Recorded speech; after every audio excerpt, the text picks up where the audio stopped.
नमस्कार दोस्तों, आपका स्वागत करता हूं इस YouTube channel SK coaching centre पर। दोस्तों, आज हम लोग रीजनिंग के एक और नए पार्ट को देखने वाले हैं। ये रीजनिंग का पार्ट नंबर आपका 18 होने वाला है। अगर आप लोग इससे पहले वाले पार्ट नहीं देखे होंगे तो ज़रूर जाकर देख लीजिएगा। इस पार्ट के अंदर आज हम लोग रीजनिंग के अलग अलग प्रकार के इम्पोर्टेंट प्रश्न को देखने वाले हैं, जो कि आपको आने वाले आगामी सभी परीक्षाओं के लिए काफ़ी इम्पोर्टेंट होने वाला है। अभी आपको एग्जाम में कुछ इसी प्रकार के रीजनिंग के प्रश्न पूछे जाते हैं, तो सभी प्रश्न आपके लिए इम्पोर्टेंट प्रश्न है। तो सभी प्रश्न को पहले आप लोग खुद से ज़रूर सॉल्व करने की कोशिश कीजिएगा और आप लोग हमारे साथ अंत तक ज़रूर बने रहिएगा। सभी प्रश्न को हम लोग एकदम शॉर्ट ट्रिक के साथ सॉल्व करेंगे। तो चलिए हम लोग एक नंबर क्वेश्चन की ओर चलते हैं। ये रहा क्वेश्चन नंबर 1। क्वेश्चन नंबर 1 आपको कह रहा है, नीचे दिए गए प्रश्न में संबंधित शब्द को चुनिए। संबंधित शब्द चुनने के लिए बोला जा रहा है। प्रश्न आपको कह रहा है, जिस प्रकार से जिल्द का संबंध पुस्तक के साथ है उसी प्रकार से आप लोगों से पूछा जा रहा है, ये दोनों क्वेश्चन मार्क पर कौन से शब्द भरे जाएंगे।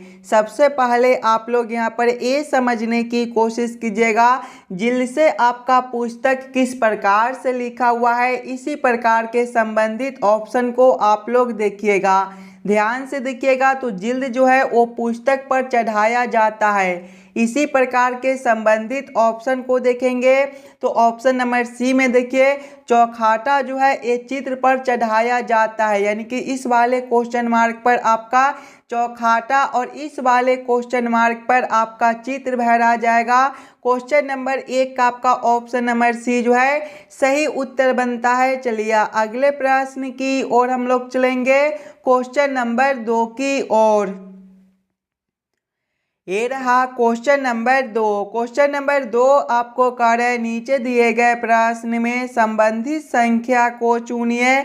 इस बार आपको संबंधित संख्या चुनने के लिए बोला जा रहा है और ध्यान से देखिएगा तो आपका यहाँ पर क्वेश्चन मार्क है। जब भी आपको इस प्रकार के प्रश्न देखने को मिले तो सबसे पहले आप लोग यहाँ पर ये समझने की कोशिश कीजिएगा, 42 से आपका 6 किस प्रकार से लिखा हुआ है। 42 से 6 आपका किस प्रकार से संबंधित है, उसी प्रकार से आप लोग सोचिएगा 72 से आपका कौन सा संख्या बनेगा जो इस वाले क्वेश्चन मार्क पर भरे जाएंगे। सबसे पहले आप लोग ये समझने की कोशिश कीजिएगा, 42 को हम लोग क्या करेंगे ताकि हमारा 6 बन जाए।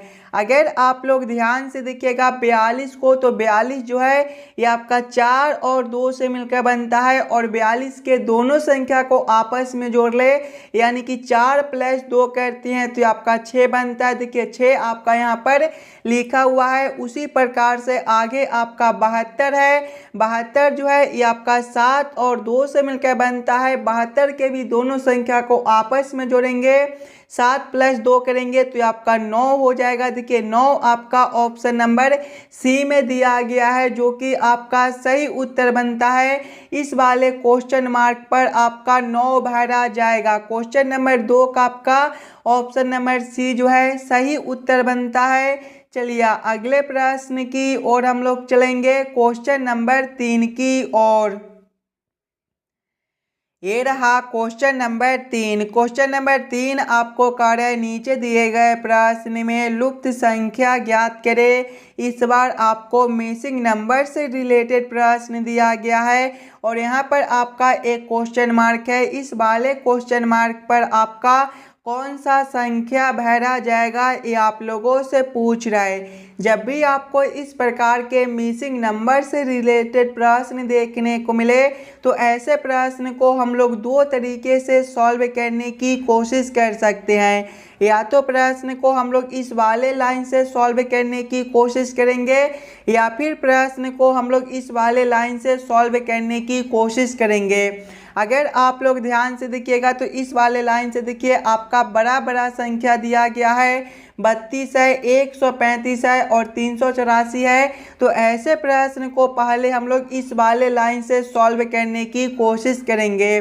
ध्यान से देखिएगा, तो 4 है, 8 है, 16 है, 32 है। देखिए 4 से आपका 8 है, यहाँ पर जो है वो आपका गुना 2 है, 4 गुना 2 आपका 8 होता है। आगे 8 से 16 है, 8 गुना 2 आपका 16 होता है। 16 से 32 है, यहाँ पर भी आपका 16 गुना 2 जो है वो आपका 32 बनता है। नीचे देखिएगा तो 6 से आपका 24 है, यहाँ पर गुना 4 है, 6 गुना 4 जो है ये आपका 24 होता है। 24 से आपका 96 है, 24 गुना 4 जो है ये आपका 96 होता है। और 96 से 384 है, यहाँ पर भी आपका गुना 4 है, 96 गुना 4 जो है ये आपका 384 होता है। ध्यान से देखिएगा, तो गुना 2 गुना 2 गुना 2 गुना 4 गुना 4 गुना 4 और बीच वाले में देखिएगा तो 3 से आपका 15 है, गुना 3 है। ध्यान से देखिएगा, गुना 2 गुना 2 गुना 2, तो नीचे देखिए गुना 4 गुना 4 गुना 4, यानी कि बीच में जो है वो आपका गुना 3 है, तो फिर आगे भी आपका गुना 3 बनेगा। 15 गुना 3 आपका 45 होता है, यानी कि इस वाले क्वेश्चन मार्क पर आपका 45 भरा जाएगा। और 45 से आगे देखिए आपका 135 है, 45 गुना 3 जो है वो आपका 135 भी होता है, यानी कि इस वाले क्वेश्चन मार्क पर आपका 45 भरा जाएगा। 45 आपका ऑप्शन नंबर ए में दिया गया है, जो कि आपका सही उत्तर बनता है। चलिए अगले प्रश्न की ओर हम लोग चलेंगे, क्वेश्चन नंबर 4 की ओर। ये रहा क्वेश्चन नंबर 4। क्वेश्चन नंबर 4 जो है ये आपका वेन आरेख वेन डायग्राम से रिलेटेड प्रश्न है। प्रश्न आपको कार्य है, लड़का खिलाड़ी और छात्र का किस प्रकार से वेन आरेख वेन डायग्राम बनेगा। सबसे पहले आप लोग यहाँ पर ये समझने की कोशिश कीजिएगा, लड़का खिलाड़ी और छात्र में कौन शब्द किसके साथ संबंधित है, किसके अंदर हम लोग किसको रख सकते हैं। अगर आप लोग ध्यान से देखिएगा तो कुछ लड़के जो है वो आपके खिलाड़ी हो सकते हैं और कुछ लड़के आपके छात्र भी हो सकते हैं। उसी प्रकार से देखिएगा तो कुछ खिलाड़ी जो है वो आपके लड़के हो सकते हैं और कुछ खिलाड़ी जो है वो आपके छात्र भी हो सकते हैं। उसी प्रकार से देखिएगा तो कुछ छात्र जो है वो आपके खिलाड़ी हो सकते हैं और कुछ छात्र जो है वो आपके लड़के हो सकते हैं, यानी कि सभी शब्द का सभी के साथ संबंधित है। और जब भी आपको इस प्रकार के देखने को मिले तो इसका जो वेन आरेख वेन डायग्राम है ये आपका कुछ इस प्रकार से बनेगा। तीनों को साथ हम लोग तीनों को जोड़ देंगे। इस प्रकार का वेन आरेख वेन डायग्राम आपका ऑप्शन नंबर सी में दिया गया है, जो कि आपका सही उत्तर बनता है। चलिए अगले प्रश्न की ओर हम लोग चलेंगे, क्वेश्चन नंबर 5 की ओर। ये रहा क्वेश्चन नंबर 5। क्वेश्चन नंबर 5 जो है ये आपका कथन और निष्कर्ष से रिलेटेड प्रश्न है। और जब भी आपको इस प्रकार के कथन और निष्कर्ष से रिलेटेड प्रश्न देखने को मिले तो सबसे पहले आप लोग सभी कथन को ध्यान से पढ़िएगा और उस सभी कथन को आप लोग वेन आरेख वेन डायग्राम पर सेट कर लीजिएगा, ताकि प्रश्न को सॉल्व करने और समझने में आपको आसानी हो। देखिए कथन एक आपको कार्य है, सभी पेन कप है। सभी पेन क्या है, कप है। इसका वेन आरेख वेन डायग्राम किस प्रकार से बनेगा, सभी पेन कप है, यानी कि कप के अंदर जो है वो आपका पेन हो जाएगा, यानी कि ये जो आरेख है ये आपका कप के लिए हो जाएगा। तो आप लोग यहाँ पर कप भी लिख लीजिएगा और कप के अंदर जो है वो आपका पेन हो जाएगा, यानी कि ये जो आरेख है ये आपका पेन के लिए हो जाएगा। तो आप लोग यहाँ पर पेन भी लिख लीजिएगा। आगे प्रश्न को पढ़िएगा। आगे कथन आपको कार्य सभी गिलास कप है। सभी गिलास क्या है, कप है, यानी कि कप के अंदर जो है वो आपका गिलास भी हो जाएगा, यानी कि ये जो आरेख है ये आपका गिलास के लिए हो जाएगा। तो आप लोग यहाँ पर गिलास भी लिख लीजिएगा। अब आप लोग इस वाले वेन आरेख वेन डायग्राम के आधार पर निष्कर्ष को सही या फिर गलत कीजिएगा। देखिए निष्कर्ष एक आपको कार्य है, कुछ पेन गिलास है। ध्यान से देखिएगा, तो पेन के लिए आरेख आपका यहाँ पर है और गिलास के लिए आरेख आपका यहाँ पर है। ये दोनों आरेख आपका अलग अलग दिया हुआ है, यानी कि कुछ पेन जो है वो आपका गिलास नहीं हो सकता है। ये निष्कर्ष आपका गलत बनता है। निष्कर्ष 2 को देखिएगा, कुछ गिलास कप है। ध्यान से देखिएगा, तो गिलास के लिए आरेख आपका यहाँ पर है और कप के लिए आरेख आपका यहाँ पर है। कप के अंदर जो है वो आपका गिलास दिया गया है, यानी कि कुछ गिलास आपका कप हो सकता है। ये निष्कर्ष आपका सही निकलता है। निष्कर्ष 3 को देखिएगा, कुछ ग्लास पेन है। ध्यान से देखिएगा तो ग्लास के लिए आरेख आपका यहाँ पर है और पेन के लिए आरेख आपका यहाँ पर है। ये दोनों आरेख आपका अलग अलग दिया हुआ है, यानी कि कुछ ग्लास जो है वो आपका पेन नहीं हो सकता है। ये भी निष्कर्ष जो है वो आपका गलत हो जाएगा। केवल निष्कर्ष 2 आपका सही निकलता है। कौन सा ऑप्शन में केवल निष्कर्ष 2 को सही किया गया है? तो ऑप्शन नंबर सी में देखिएगा केवल निष्कर्ष 2 सही है, यानी कि क्वेश्चन नंबर 5 का आपका ऑप्शन नंबर सी जो है सही उत्तर बनता है। चलिए अगले प्रश्न की ओर हम लोग चलेंगे, क्वेश्चन नंबर 6 की ओर। ये रहा क्वेश्चन नंबर 6। क्वेश्चन नंबर 6 आपको कह रहा है यदि ए बराबर 1 फैन बराबर 21 तो टैब बराबर क्वेश्चन मार्क। इस वाले क्वेश्चन मार्क पर आपका कौन सा कोड भरा जाएगा, ये आप लोगों से पूछ रहा है। ये जो प्रश्न है ये आपका कोडिंग डी कोडिंग से रिलेटेड प्रश्न है। और जब भी आपको इस प्रकार के प्रश्न देखने को मिले तो सबसे पहले आप लोग यहाँ पर ये समझने की कोशिश कीजिएगा ए से आपका 1 किस प्रकार से लिखा हुआ है, फैन से आपका 21 किस प्रकार से लिखा हुआ है, उसी प्रकार से आप लोग सोचेगा टैब से आपका क्या कोड बनेगा। अगर आप लोग ध्यान से देखिएगा ए को, तो ए से हमें 1 लाना है। अगर ध्यान से देखिएगा ए को ABCD के क्रमानुसार, तो ए जो है ABCD के क्रम में पहले नंबर पर होता है, यानी कि ए से 1 आपका यहाँ पर कुछ इस प्रकार से लिखा हुआ है। आगे आपका फैन है, फैन जो है ये आपका FAN से मिलकर बनता है। इसके भी सभी अक्षर को हम लोग ABCD के क्रमानुसार लिखेंगे। तो F जो है ये आपका 6ठे नंबर पर होता है, ए आपका पहले पर और एन आपका 14वें पर। सभी को आपस में जोड़िएगा, 6 + 1 आपका 7 और 7 + 14 आपका 21 होता है। देखिए 21 आपका यहाँ पर दिया गया है, यानी कि इसी प्रकार से इस वाले प्रश्न को हम लोग सॉल्व कर सकते हैं। तो वही से हम लोग आगे टैब के साथ करेंगे। टैप जो है आपका TAP से मिलकर बनता है। इसके भी सभी अक्षर को पहले ABCD के क्रमानुसार लिखेंगे। तो T जो है ये आपके 20वें नंबर पर होता है, A आपका पहले पर और P आपका 16वें पर। देखिएगा 20 + 1 आपका 21 और 21 + 16 जो है ये आपका 37 बनता है। 37 आपका ऑप्शन नंबर बी में दिया गया है, जो कि आपका सही उत्तर हो जाएगा। इस वाले क्वेश्चन मार्क पर आपका 37 भरा जाएगा। क्लियर है?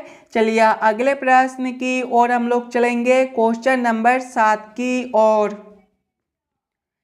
ये रहा क्वेश्चन नंबर 7। क्वेश्चन नंबर 7 आपको कार्य है नीचे दिए गए प्रश्न आकृति में विषम आकृति को पहचान करें। यहाँ पर आपका एक प्रश्न आकृति दिया गया है, 4 आकृति दिया गया है और प्रश्न आप लोगों से पूछ रहा है ये चारों आकृति में सबसे अलग आकृति कौन सा दिया गया है। सबसे पहले आप लोग चारों आकृति को ध्यान से देखिएगा और खुद से ज़रूर सॉल्व करने की कोशिश कीजिएगा।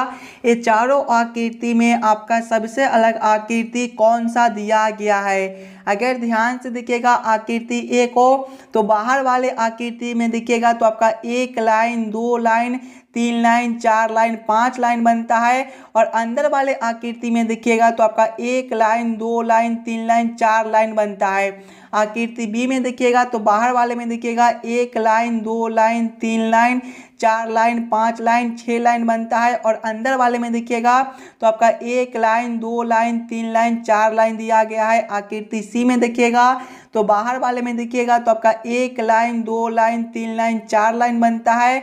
और अंदर वाले में देखिएगा तो आपका 1 line, 2 line, 3 line, 4 line, 5 line बनता है। आकृति डी में देखिएगा तो बाहर वाले में देखिए आपका 1 line, 2 line, 3 line, 4 line, 5 line और 1 लाइन, ये 6 लाइन बनता है। और अंदर वाले में देखिएगा तो आपका 1 लाइन, 2 लाइन, 3 लाइन, 4 लाइन बनता है। अगर आप लोग ध्यान से देखिएगा तो सभी में बाहर वाले में ज़्यादा लाइन दिया गया है और अंदर वाले में कम। ध्यान से देखिएगा आकृति ए, बी और डी में जो है बाहर वाले में ज़्यादा लाइन और अंदर वाले में कम लाइन। और आकृति सी में देखिएगा तो बाहर वाले में कम लाइन और अंदर वाले में ज़्यादा लाइन कर दिया गया है, यानी कि आकृति सी जो है सबसे अलग बनता है। तो क्वेश्चन नंबर 7 का आपका ऑप्शन नंबर सी जो है सही उत्तर हो जाएगा। चलिए अगले प्रश्न की ओर हम लोग चलेंगे, क्वेश्चन नंबर 8 की ओर। ये रहा क्वेश्चन नंबर 8। क्वेश्चन नंबर 8 आपको कह रहा है दिए गए प्रश्न में संबंधित आकृति को चुनिए। इस बार आपको संबंधित आकृति चुनने के लिए बोला जा रहा है। यहाँ पर आपका एक प्रश्न आकृति दिया हुआ है और यहाँ पर एक क्वेश्चन मार्क है। इस वाले क्वेश्चन मार्क पर आपका कौन सा आकृति भरा जाएगा ये आप लोगों से पूछ रहा है। सबसे पहले आप लोग यहाँ पर ये समझने की कोशिश कीजिएगा ये दोनों आकृति आपका आपस में किस प्रकार से संबंधित है। उसी प्रकार से आप लोग सोचिएगा ये वाला आकृति से आपका कौन सा आकृति बनेगा जो इस वाले क्वेश्चन मार्क पर भरे जाएंगे। अगर आप लोग ये दोनों आकृति को देखिएगा तो देखिए ये जो आकृति ये दोनों आकृति को पहले इधर से उधर कर दिया गया है अगले वाले आकृति में, और ये देखिए तीर का चिन्ह नीचे है तो इसको ऊपर कर दिया गया है। वही से हम लोग आगे करेंगे ये दोनों आकृति को जो है इधर से उधर करेंगे तो पहले जो ये लाइन आपके इस प्रकार से है और ये जो आकृति नीचे है ये आपके ऊपर चले जाएंगे। इस प्रकार से जो है ये आपके ऊपर हो जाएंगे और ऊपर वाला जो आकृति आपका इस प्रकार से दिया गया है ये आपका नीचे हो जाएगा। और ये जो देखिए ये बिंदु आपका इधर है ये आपका इधर हो जाएगा और ये बिंदु आपका यहाँ पर है तो यहाँ पर ही रहेगा। इस प्रकार का उत्तर आकृति आपका कौन सा ऑप्शन में दिया गया है। इस प्रकार का उत्तर आकृति आपका ऑप्शन नंबर सी में दिया गया है जो कि आपका सही उत्तर बनता है। चलिए अगले प्रश्न की ओर हम लोग चलेंगे क्वेश्चन नंबर 9 की ओर। ये रहा क्वेश्चन नंबर 9। क्वेश्चन नंबर 9 आपको कह रहा है नीचे दिए गए श्रृंखला को पूरा करें। इस बार आपको श्रृंखला सीरीज से रिलेटेड प्रश्न दिया गया है। एक श्रृंखला सीरीज दिया हुआ है और यहाँ पर एक क्वेश्चन मार्क है। इस वाले क्वेश्चन मार्क पर आपका कौन सा संख्या भरा जाएगा ये आप लोगों से पूछ रहा है। दोस्तों सभी प्रश्न इम्पोर्टेंट प्रश्न है तो पहले आप लोग खुद से ज़रूर सॉल्व करने की कोशिश कीजिएगा। जब भी आपको इस प्रकार के श्रृंखला सीरीज से रिलेटेड प्रश्न देखने को मिले तो सबसे पहले आप लोग श्रृंखला सीरीज को ध्यान से देखिएगा। श्रृंखला सीरीज को देखिएगा तो पहले आपका 4 दिया गया है। 4 के आगे देखिए आपका क्वेश्चन मार्क है। क्वेश्चन मार्क के आगे आपका 19 है। 19 के आगे 39 है। 39 के आगे आपका 79 दिया गया है और 79 के आगे आपका 159 दिया गया है। अगर आप लोग ध्यान से देखिएगा तो देखिए 4 के आगे आपका क्वेश्चन मार्क है। क्वेश्चन मार्क के आगे 19 है और 19 के आगे आपका 39 है। यहाँ पर आपका प्लस 20 का अंतर बनता है।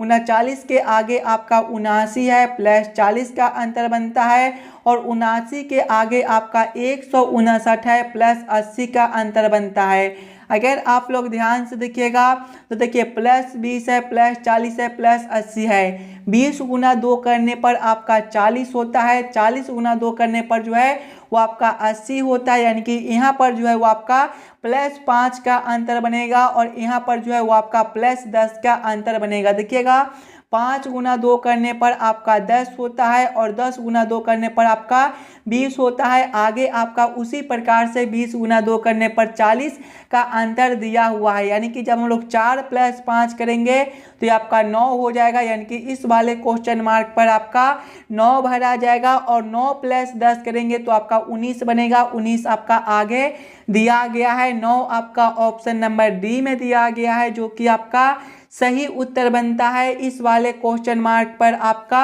9 भरा जाएगा। क्लियर है। चलिए अगले प्रश्न की ओर हम लोग चलेंगे क्वेश्चन नंबर 10 की ओर। ये रहा क्वेश्चन नंबर 10। क्वेश्चन नंबर 10 आपको कह रहा है नीचे दिए गए अक्षर श्रृंखला को पूरा करें। इस बार आपको अक्षर श्रृंखला से रिलेटेड प्रश्न दिया गया है। एक अक्षर श्रृंखला दिया हुआ है और यहाँ पर क्वेश्चन मार्क है। इस वाले क्वेश्चन मार्क पर आपका कौन सा अक्षर भरा जाएगा ये आप लोगों से पूछ रहा है। सबसे पहले आप लोग अक्षर श्रृंखला को ध्यान से देखिएगा। अक्षर श्रृंखला को देखिएगा तो देखिए सबसे पहले जो है वो आपका जे यहाँ पर देखिएगा JAK दिया गया है। JAK है। JAK के आगे देखिएगा तो आपका KBL दिया गया है। KBL के आगे आपका LCM है। LCM के आगे आपका MDN दिया गया है और MDN के आगे जो है वो आपका क्वेश्चन मार्क है। ध्यान से देखिएगा सिंगल अक्षर को तो जे से आपका के है प्लस 1 है, के से एल है प्लस 1 है, एल से एम है प्लस 1 है। तो आगे भी हम लोग प्लस 1 करेंगे, एम प्लस 1 जो है वो आपका एन होता है। दूसरे वाले अक्षर से देखिएगा, ए से आपका बी है प्लस 1 है, बी से सी है प्लस 1 है, सी से आपका डी है प्लस 1 है। तो आगे भी हम लोग प्लस 1 करेंगे, डी प्लस 1 जो है वो आपका ई होता है। तीसरे वाले अक्षर से देखिएगा, के से आपका जो है वो आपका एल कर दिया गया है प्लस 1 है, एल से आपका एम है प्लस 1 है, एम से आपका एन है प्लस 1 है। तो आगे भी हम लोग प्लस 1 करेंगे, एन प्लस 1 जो है वो आपका ओ होता है। कौन सा ऑप्शन में आपका एन ई ओ दिया गया है? एन ई ओ आपका ऑप्शन नंबर बी में दिया गया है, जो कि आपका सही उत्तर बनता है। चलिए अगले प्रश्न की ओर हम लोग चलेंगे, क्वेश्चन नंबर 11 की ओर।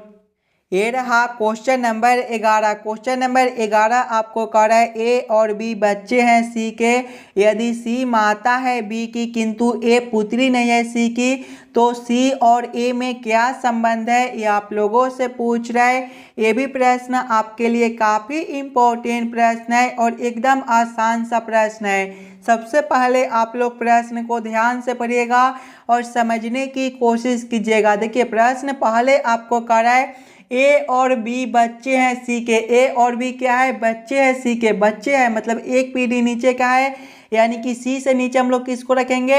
ए और बी दोनों को रखेंगे। आगे प्रश्न को पढ़ेगा, यहाँ पर आपका ए हो जाएगा और यहाँ पर आपका बी हो जाएगा। आगे प्रश्न को पढ़ेगा, यदि सी माता है बी की, सी कौन है? माता है बी की, माता है तो आप लोग यहाँ पर माता लिख लीजिएगा। आगे प्रश्न को पढ़िएगा, आगे प्रश्न आपको करे किंतु ए का पुत्री नहीं है, यानी कि ए का पुत्री नहीं है मतलब कि पुत्र होगा। देखिए बच्चा है और पुत्री नहीं है मतलब क्या होगा कि पुत्र होगा। आगे प्रश्न को पढ़िएगा, आगे प्रश्न आप लोगों से पूछ रहे तो सी और ए में क्या संबंध है?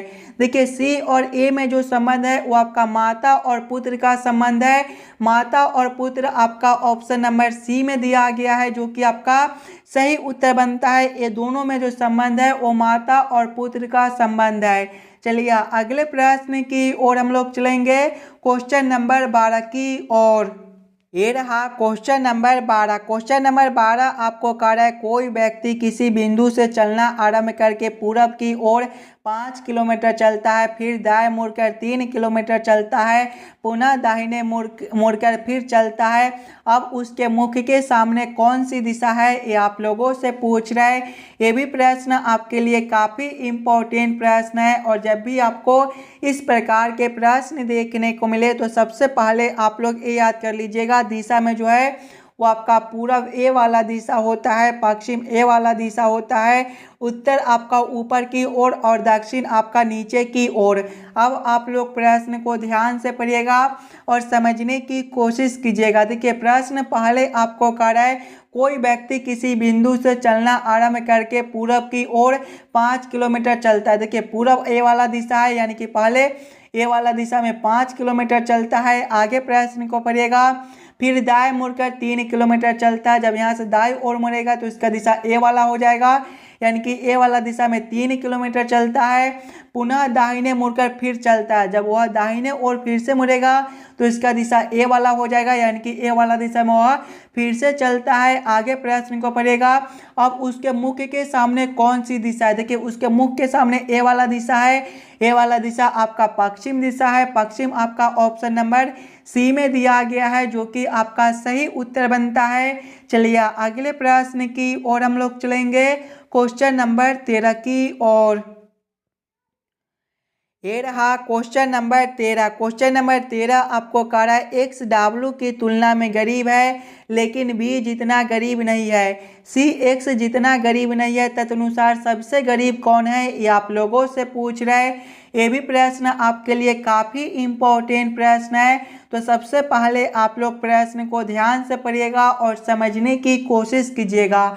देखिए प्रश्न पहले आपको कह रहा है एक्स डब्ल्यू की तुलना में गरीब है। एक्स जो है डब्ल्यू की तुलना में गरीब है, यानी कि ये दोनों में ज़्यादा गरीब कौन है? ये दोनों में ज़्यादा गरीब आपका एक्स है, यानी कि डब्ल्यू के लिए अभी हम लोग डबल लाइन लेंगे और एक्स के लिए इससे छोटा लाइन लेंगे। आगे प्रश्न को पढ़िएगा, लेकिन बी जितना गरीब नहीं है, यानी कि x से जो है वो b ज़्यादा गरीब है, तो b को हम लोग x से नीचे कर देंगे।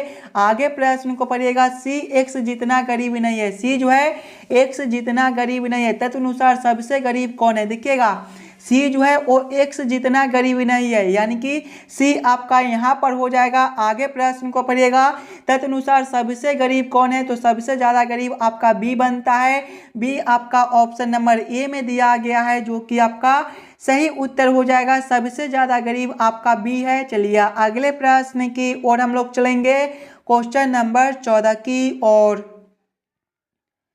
ये रहा क्वेश्चन नंबर 14। क्वेश्चन नंबर 14 आपको कह रहा है, नीचे दिए गए प्रश्न आकृति का सही दर्पण छवि चुनिए। यहाँ पर आपका एक प्रश्न आकृति दिया हुआ है, कुछ इस प्रकार का आपका प्रश्न आकृति है और प्रश्न आप लोगों से पूछ रहा है इस वाले प्रश्न आकृति का किस प्रकार से दर्पण छवि बनेगा।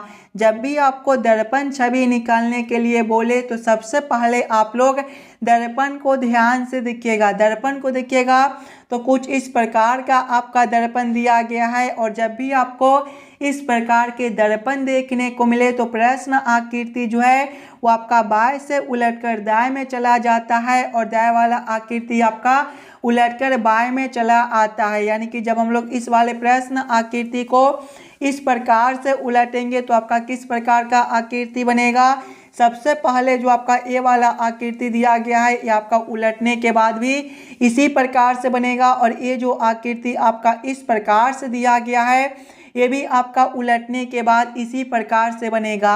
और ये जो लाइन आपके इस वाले आकृति में दिए गए हैं ये आपके अब इस वाले में हो जाएंगे, और ये जो रंगा हुआ भाग आपका इस वाला खंड में है ये आपका आकृति उलटने के बाद अब इस वाला खंड में हो जाएगा, और नीचे जो रंगा हुआ भाग आपका इस वाला खंड में है ये आपका आकृति उलटने के बाद भी इसी वाला खंड में रहेगा। इस प्रकार का उत्तर आकृति आपका कौन सा ऑप्शन में दिया गया है। इस प्रकार का उत्तर आकृति आपका ऑप्शन नंबर बी में दिया गया है, जो कि आपका सही उत्तर बनता है। इस वाले प्रश्न आकृति का सही दर्पण छवि आपका ऑप्शन नंबर बी में दिया गया है। चलिए अगले प्रश्न की ओर हम लोग चलेंगे, क्वेश्चन नंबर 15 की ओर।